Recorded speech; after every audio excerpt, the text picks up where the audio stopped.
For John, that deal has already been made. Oh. Keith yielded me his time, so I'm gonna just go ahead and speak as long as I want to here. Hopefully I won't take too long, but I am excited to speak to you all tonight because it's always a good day whenever I get to see the faces of my constituents, either in district or up at the Capitol. So I'm really excited to get to speak to you. But whenever I started trying to prepare something to say, all I could think about was the tornado victims and how this just pales in comparison to what they're going through. And so I had quite a bit to say about that, and then John got up here and said almost all of it, and then Kelly finished it up. So I don't have as much to say now, but I do want to address that first because the loss of homes and outbuildings, personal property, all of that, it really does make anything that I have to say about legislation pretty insignificant. What they're facing is likely the most difficult thing that they'll ever go through, and I want them to know that the offices of Senator Hudson and myself and our U.S. Senators Eric Schmidt and Josh Hawley and Congressman Jason Smith will stand with them and try to assist them in any way we possibly can. Dean and I, my husband Dean and I, came down to West Plains last Saturday looking for a place to help out and assist in any way we could. And since then, I have driven around and talked to several people who were affected. The common theme amongst those folks was, it's bad, but we're gonna be okay. And they're pretty resilient, and most of them have God in their lives, and they know that He's in control and will see them through this. They do have a lot of cleanup ahead that's gonna take months and months to complete. But you know what none of them asked me was, what's going on legislatively in Jeff City? That was the farthest thing from their minds. So they even said that the neighbors have set aside their political differences to come and, you know, help pitch in and get things cleaned up. So even though the speakers tonight may have a lot of knowledge as to what's going on in Jeff City, I think that the quote from Theodore Roosevelt holds true that says, people don't care how much you know until they know how much you care. And I do care about my people, as I call you all, and truth be told, I'm pretty protective of you all. I truly wish I had the means to personally help each of the victims financially and emotionally, because I just can't imagine what it would be like to just look on your place and see a lifetime of investment just gone and know that you have to completely start over again. But I am very grateful to live in a community and represent a district that has the best human beings on the planet in it. And I just want to give some shout outs and thank yous. Ralph Riggs, Bruce Williams, Calvin Wood, and the county crews, thank you guys. Bruce's place got hit really hard, and so he was wearing a couple of hats, one as Southern Commissioner and one as tornado victim, and he was right there to help other people. And I know that couldn't have been easy, so thank you, Bruce. Mike Coldiron, Trey Courtney, Kent Edge, Sheriff Roberts, all the deputies, incident response, and other emergency management people, thank you guys. Howell, Oregon Electric. I don't know if do we have anybody from Howell, Oregon here tonight? I think they're all sleeping. They should. Yes. They hold a special place in my heart, and I just love our co-op and all of the employees and linemen who work there, and they are so appreciated for the work that they do. Who would have ever thought that 3 of our substations and the transmission lines coming in would be hit in one storm? Or that 15 substations would be damaged with one storm? 436 poles snapped with one storm. That is incredible to me, and yet they have our power restored in less than a week. And that was with 2 days of horrible wind that set them back by about 2,000 people. So I can't thank them enough. I mean, we didn't lose power.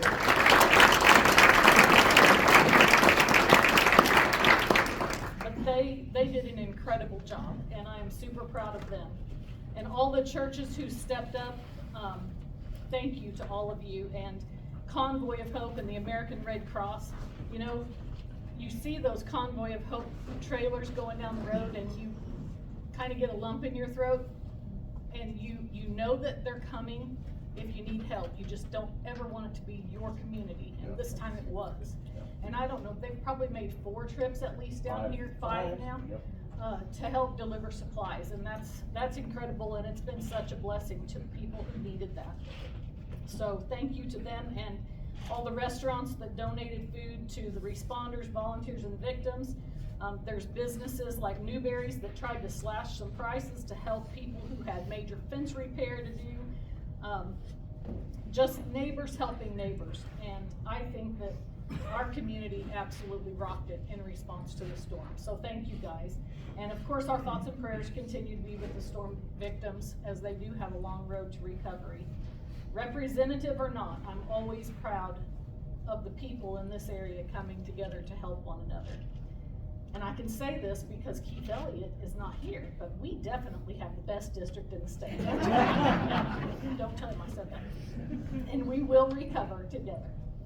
So I will move on now, and we'll go into some legislative things, but first I have a couple of housekeeping items. I wanted to announce that this coming Wednesday at the Capitol is Howell County Day. I'm hosting a Howell County Day up there, and you are welcome. Anybody's welcome to come.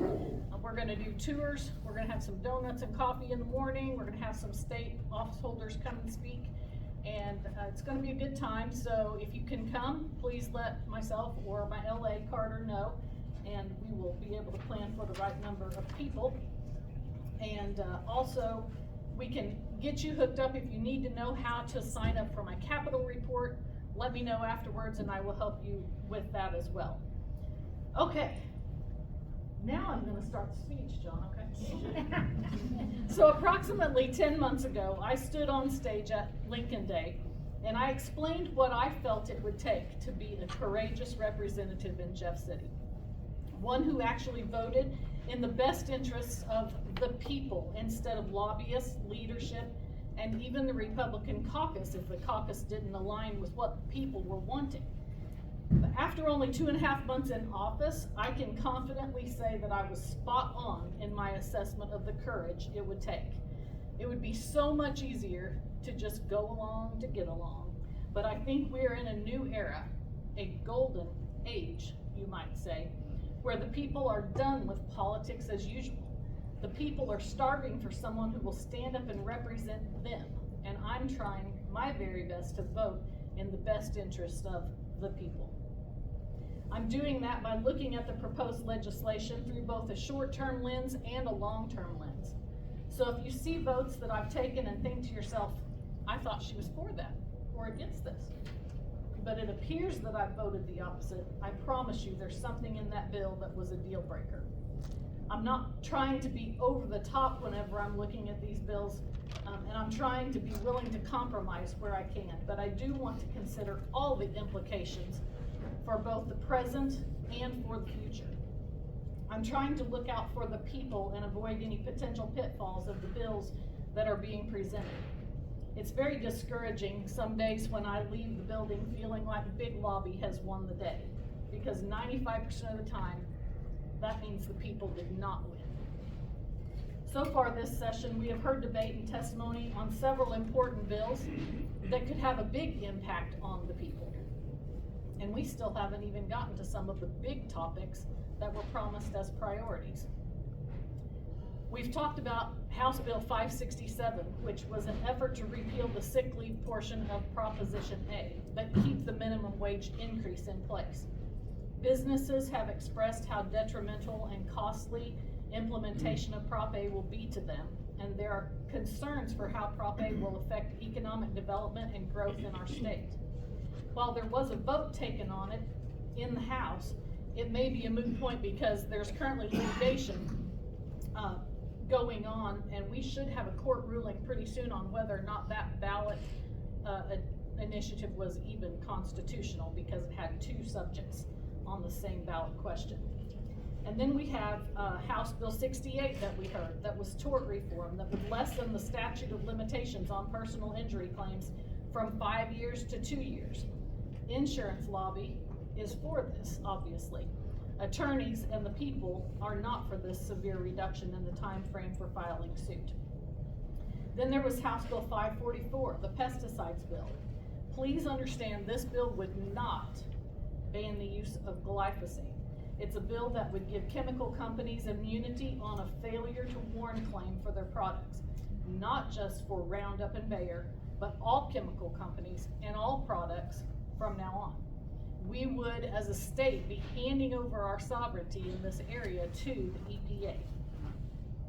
House Bill 711 was open enrollment in education. I've had some very good and productive conversations with school administrators and school board members in this area regarding this topic. And the general consensus is that open enrollment is coming whether we like it or not. And given that, I felt like the House version of this bill was actually something that we could work with down here in our rural areas, because it had things such as an opt-in, opt-out provision, and also a 3% cap on the number of students who could leave in 1 year. Now, I believe the Senate version is a little bit different. Senator Hudson could weigh in on that potentially. So we're gonna have to stay tuned and see how that kind of ends up. The things that are yet to come this session are Amendment 3. According to the priorities outlined by the Speaker when he addressed the Assembly, one of the top priorities was to address the topic of abortion. The first Capitol report issued stated, quote, "Looking forward to the work of the 2025 session, Speaker Patterson outlined his priorities for the legislative session, the first being to address the topic of abortion," end quote. In his address to the House, he said, quote, "We must clarify the provisions of Amendment 3 and make Missouri the most pro-life state it can be," end quote. While there is a committee that has been working on a joint resolution to try to get it back on the ballot for the people to vote on, we have yet to debate any abortion issue on the floor in the first half of this session. The House joint resolution that is being discussed is House Joint Resolution 54. It proposes a constitutional amendment banning most abortions with exceptions for medical emergencies, fetal anomalies, rape, or incest. In cases of rape or incest, abortion must occur before 12 weeks with law enforcement notified 48 hours prior. It also prohibits public funding for abortions and gender transition treatments for minors while allowing care for miscarriages, ectopic pregnancies, and emergencies. As someone who will have to answer to God one day, I can tell you that I will definitely be spending a lot of time in prayer over this topic and this vote, if it makes it to the floor. There is a lot in there to unpack. And this is one that weighs heavy on my mind, I can promise you that. Then we have initiative petition reform. And there has been no real movement on initiative petition reform. If you'll recall last year when I was campaigning, I promised to support reforming our initiative petition process because it is currently too easy to vote in changes to our Constitution. It is currently being done by mob rule, just 50% plus one of the vote, and it currently excludes the voices of rural Missourians. Last year, the proposed fix for this was very problematic. It was to change it. Let me back up and say, last year the proposed fix for this very problematic issue was to change it to 50% plus one and 50% plus one of the congressional districts. So the vote and the congressional districts, thereby giving rural Missouri a fighting chance to have our voices heard. In the end, the senator who sponsored the bill withdrew it, even though they had enough signatures to bring it to a vote. And now, primarily thanks to Kansas City, St. Louis, and Columbia, we have Amendment 3 in our Constitution. The Amendment 3 election results would not have met the new threshold. You need to understand, it was preventable. With our supermajority of Republicans, make no mistake about it, it was preventable. So we have Nick Schroer, who has brought a joint resolution from the Senate, and Kathy Jo Loy, who has brought a joint resolution from the House. And these are similar bills to the IP reform that was so close to the finish line last year, but neither of these bills have even been referred to a committee yet this year. Now there are two House bills that have been heard in committee, and one is on the perfection calendar, but they deal more with the actual gathering of the signatures for the petitions and not changes to the voting thresholds required to change the Constitution. Now, to the Speaker's credit, one of his priorities was focusing on families and children, so the first bill out of the gate was House Bill 737. This bill introduced changes to how benefits are managed for children in state custody. The bill would end Missouri's practice of seizing Social Security, railroad retirement, and Veterans Administration benefits from foster children to offset state care costs. I can't believe we were doing that, but we were. It was passed and sent to the Senate, where this 10-page bill was loaded up with a huge amendment and is coming back to the House as a 66-page bill. And then there's firearms, which we also haven't done anything on yet, but Mr. Dorr was just telling me that there's supposed to be action on part of that this week. There have been hearings on several firearms bills, but since he drove a long way to tell you about the firearms part of it, I'm not gonna steal his thunder. I'm gonna let him do that. But I can assure you that I'm very supportive of legislation that protects our Second Amendment rights. So far this session, we have passed 55 bills out of the House before spring break. And how does that compare to previous sessions? Well, in all of 2024, there were 46 bills passed out of the House. In all of 2023, there were 62 bills passed out of the House. So if you like a lot of laws, Steve Prevett, we were just discussing this, this is your year. We are overachievers, I guess, since we're already at the halfway point. We already have 55. And quickly, I want to just tell you a couple of things about the bills that I have filed. I'm going to give you the nutshell version of my firearms bill, and then Aaron can expound on it if he wants to. Missouri's preemption law, it kept municipalities and political subdivisions from creating ordinances that were stricter than state law in regards to the Second Amendment. It had a carve out for open carry, though. That exception in that preemption law has recently been abused by both St. Louis and Kansas City. So this bill aims to close that loophole that those cities were using to infringe on the Second Amendment rights of law-abiding citizens. And it also includes a penalty provision for violators and gives a person standing to sue if they are violated against. So that is my firearms bill, and Brad Hudson's carrying that in the Senate as well. And then I have a raw dairy bill, which was constituent inspired, and it allows the sale of raw milk and raw milk products in grocery stores. And someone from a local micro dairy helped craft this legislation. I think it's a really good bill, and there are 3 raw dairy bills that have been filed this year. One of the people that wrote the other one of the other ones, he says repeededly he likes mine better and tells people to go sponsor it. So he thinks it's really good, and I really like the language in it too. So the good news is that bill got referred last Wednesday. So I'm still working on a couple of other bills that are constituent inspired bills, and I ran into a couple roadblocks, so I'm continuing to work on those and talk to people and try to get them ready to go next year. And other people have given me several ideas as well for legislation that I can work on during the interim and be ready to pre-file in December. And then there's a big win, I feel like, for our district is the Highway 17 South project. I had a lot of complaints about the condition of that route and how dangerous it was becoming. And after discussions with MoDOT commissioners and the district engineer, that project has been bumped up to the beginning of fiscal year 26 with a completion of November of 26 instead of November of 27. So that's a year increase on that. So in closing, I want to say I do not take this job for granted. I'm so incredibly honored and blessed to be able to represent the people of Howell County, and I am trying my very best to be the consistent conservative voice that I promised to be.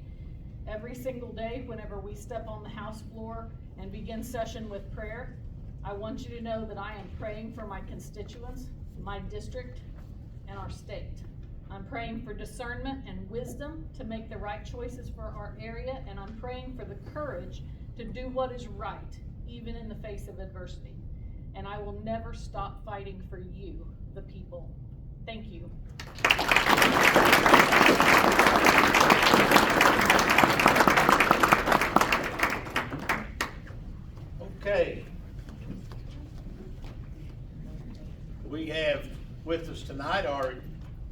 State Senator for the 33rd District, Brad Hudson. Brad's been in town quite a bit over the last few months since he's been elected. We appreciate that and appreciate him coming and seeing what we're like over here in Howell County. But anyway, it's an honor to have Brad with us tonight, so we'll let him share what's happening on the Senate floor.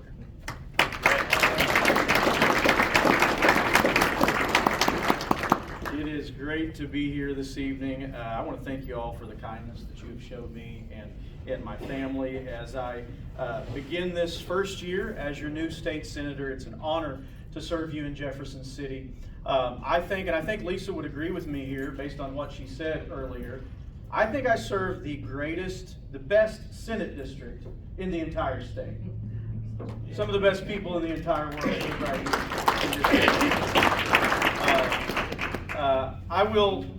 I'll never forget the feeling that I got a little over a week ago when I got word that a tornado had hit Bakersfield and it was headed to West Plains. At that time, I was looking at the radar, and we didn't know, that it was an F3. We didn't know that at that time, but we knew it was bad, and the path that it was taking was very concerning to me. And thought about all the time that I've spent in West Plains on the campaign trail, and after getting elected, the people that I've visited with, the businesses that I've visited, and sometimes you just pray. You call on God and you ask for His help and for His hand to be on folks.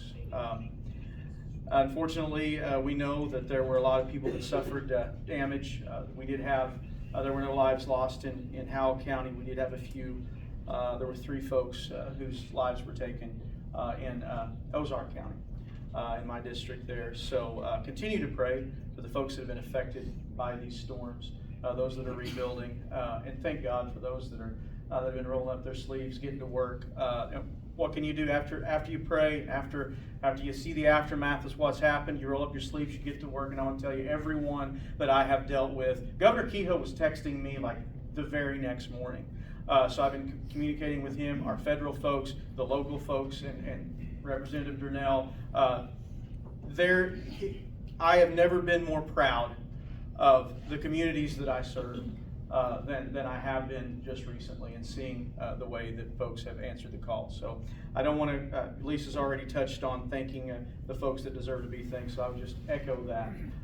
We live in a great place. God has blessed us immensely, and I'm so thankful for His guiding hand, His protection, and for the good, hard-working folks of Southern Missouri that will help one another out in a time of need. We live in a good time. I mean, Donald Trump is in the White House. Doge is going after the bureaucratic swamp. God bless America. And I'll tell you what, it is a good time to serve as a Missouri State Senator. It is a new day in Washington, D.C. It is a new day in Jefferson City, and it is an honor to serve as your state senator. Things are functioning. We're getting some good conservative stuff done. I told you when I was on the campaign trail that the Missouri Senate is where good legislation goes to either be watered down or to die. And I wanted to change that, and we are working on changing that. And I want to highlight just some of the things that we've gotten over to the Senate, some of my priorities that are in the House right now. Because this is a time of year when you want to especially be watching those bills that have crossed the building. House bills that are in the Senate, Senate bills that are in the House. I had the honor and the privilege of being one of the authors of something called the SAFE Act. You've heard me talk about this. It's one of the highlights of my legislative career. It has made it illegal in the state of Missouri for kids under the age of 18 to be exposed to transgender drugs and surgeries.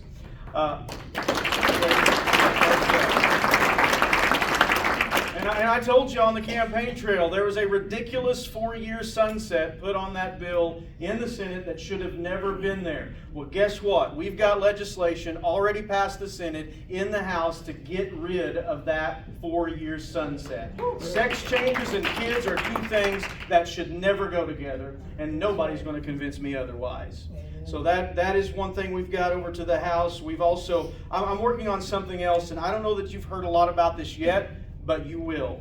and it's something that we need to talk about here in the state of Missouri. If we don't change some of our laws in Missouri, we are going to become a sanctuary state for pedophiles. I filed legislation to protect kids from sexual abuse.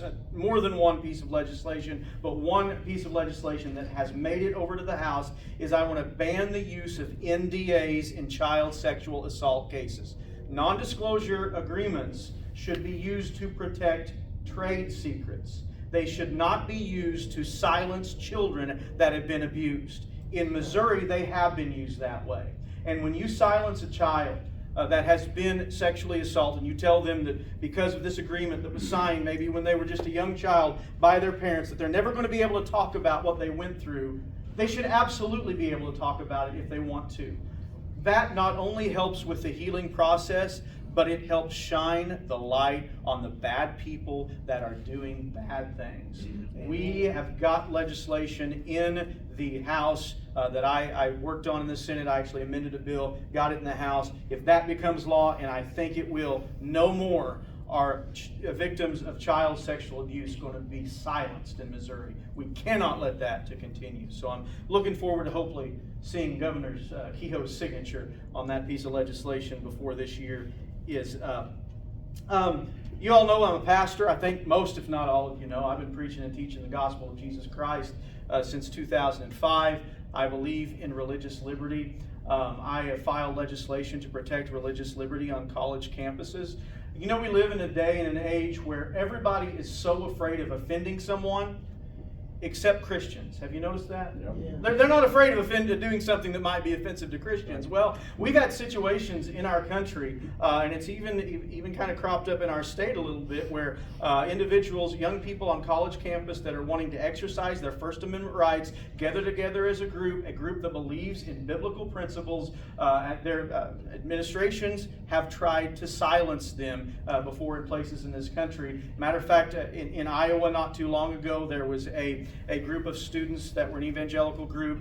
They believed that marriage was between one man and one woman. And I say amen to that. And they wanted to have the leaders of their group to be able to believe in that mission. It's just common sense. It's something called the freedom of association that already exists under the First Amendment. Well, the university did not respect that right, and there had to be legal counsel, litigation. Ultimately, the judicial branch determined that the students' First Amendment rights were violated. Iowa was on the hook for $2 million, and those kids had litigation hanging over their heads that shouldn't be happening. Children should not have to sue to protect their First Amendment right. Kids shouldn't have to sue. College students shouldn't have to sue to protect their First Amendment rights. We have got that. I've been working on that piece of legislation for years, and the Senate has always been the sticking point. We will get it out of the House. I've lost track how many times I've got that out of the House. But we get it in the Senate, and it dies somewhere. We got it out of the Senate now. It is sitting over in the House, and it's waiting for you all to send it to the governor, and I am hoping that we can get that done. This is great. I'm excited about that. It's going to be a great thing. Another thing that I've been working on that I've gotten over into the House is, I grew up on a farm. I grew up on a cattle farm. I actually live on a split off the farm I grew up on. I live in a house that my grandpa, who's no longer with us, helped build. Every day I drive the dirt road past the field where I would feed cattle and talk to the Lord maybe while I was feeding cattle. And private property rights mean a lot to me. People being able to keep their farms in their families, that means a lot to me. You know, the family farms kind of going by the wayside, it seems like. We had passed legislation, I think it was a couple of years ago or so, to protect farmers from capital gains tax, farmers that were inheriting their farms, young farmers. But there was a problem with the language there, so the farmers were not provided the protection that it was intended for them to have. So we have to change that language to make sure that our young farmers are protected from capital gains tax. I've been working with some folks that are involved in the ag community there. We got that amended on a bill in the Senate. That is over in the House, waiting for a vote. So hopefully we'll get that sent to the governor. The House will get that sent to the governor as soon as possible. There are some things that we still need to get done. We have got to do something about this abomination that is Amendment 3 in our Constitution. We have to protect innocent unborn life. I don't know if any of you all saw my fan club as you were walking up tonight. The people with the flag. They sure noticed me. And I don't know exactly what they were talking about, but something was said about going against the will of the people, and I think the word Nazi was used or something like that. I mean, come on.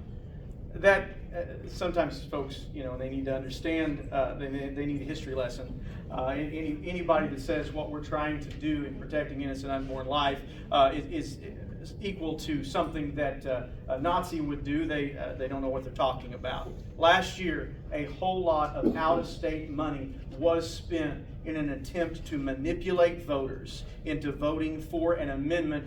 These folks that were pushing it, they were talking about women's health care. They were acting like, we got to pass this so that women can get the health care that they need. That was a lie, folks. Women could already get the health care they needed. They wanted to pass it so that we could have some of the most liberal abortion laws in the Missouri Constitution. We've got that right now.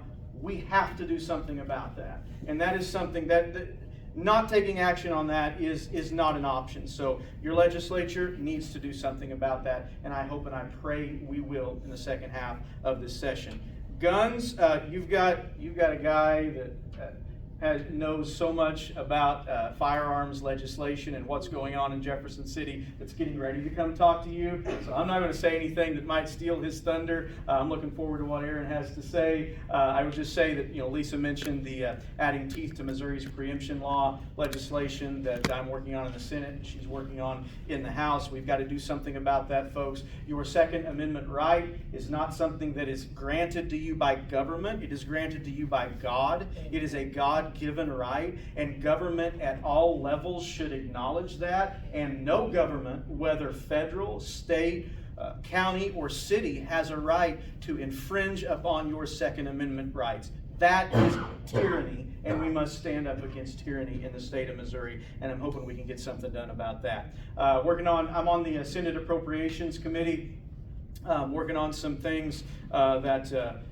I'm not going to say a whole lot about right now. I've used the analogy when a pitcher is pitching a no-hitter, you don't talk to him about it. So I'm almost afraid to talk about some of the things we've got going on. Don't want to mess it up, but I'm hoping to be able to come back and talk to you about some big wins for Senate District 33 and for Howell County in the budget this year. Those are some of the things that I wanted to talk about tonight. But before I step out of the way, I want to thank my family for allowing me the opportunity to serve. My wife, Carissa, of 25 years. Would you stand up, Carissa? And our son, Daniel, stand up.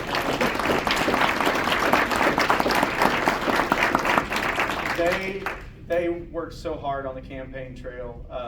And I joke, they'll do anything to get me out of the house 5 months out of the year. But no, they really, they're a blessing, and you all have been so kind to them, and we appreciate that. It is an honor to serve as your state senator. Thank you for the opportunity to do that. Thank you for the opportunity to speak here this evening. May God bless you all.